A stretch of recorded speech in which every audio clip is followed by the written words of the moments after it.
Surat municipal કોર્પોરેશનના નવા commissioner Shri એમ નાગરાજી કાર્યભાર સંભાળ્યા ત્યારે જ એક્શન મોડમાં કામ કરવાની શરૂઆત કરી છે।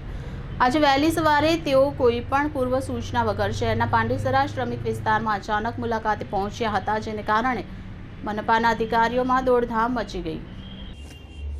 સ્થાનિક રહેવાસીઓને પણ વહેલી સવારે કમિશનરને પોતાના વિસ્તારમાં જોવાની અપેક્ષા નહોતી। તેમણે જણાવ્યું કે અત્યાર સુધીના ઇતિહાસમાં કોઈ કમિશનર વહેલી સવારે અહીં આવ્યા નથી। અમને તેમને જોતા નવાઈ લાગી છે। કમિશનર નાગરાજે સીધા શ્રમિકોની વચ્ચે જઈ તેમની સમસ્યાઓ શાંતિપૂર્વક સાંભળી। રહેવાસીઓએ ખાસ કરીને વિસ્તારની સ્વચ્છતા સંબંધી પ્રશ્નો રજૂ કર્યા। પાંડેસરા વિસ્તાર સોસાયટી અને ઔદ્યોગિક એકમ ધરાવતો હોવાથી ત્યાં નિયમિત અને સઘન સફાઈ થાય તેવી માંગ સ્થાનિકોએ કરી।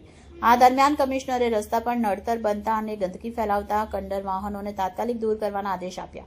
તેમણે આ કામ માટે આરટીઓ વિભાગ સાથે સંકલન સાધવાની સૂચના મ્યુનિસિપલ અધિકારીઓને આપી। સમસ્યાઓની સંભાળ લેતા કમિશનર શ્રી નાગરાજે તેમનું શીઘ્ર નિવારણ કરવાનું આશ્વાસન આપ્યું। તેમણે જણાવ્યું કે શહેરને સ્વચ્છ રાખવા માટે માત્ર તંત્ર જ નહીં પરંતુ નાગરિકોનો સહયોગ પણ એટલો જ જરૂરી છે। મુલાકાત પછી સ્થાનિક રહેવાસીઓએ પ્રતિક્રિયા આપતા કહ્યું, આ પહેલીવાર છે કે કમિશનર જાતે શ્રમિક વિસ્તારમાં આવી અમારી સમસ્યાઓ પૂછી રહ્યા છે।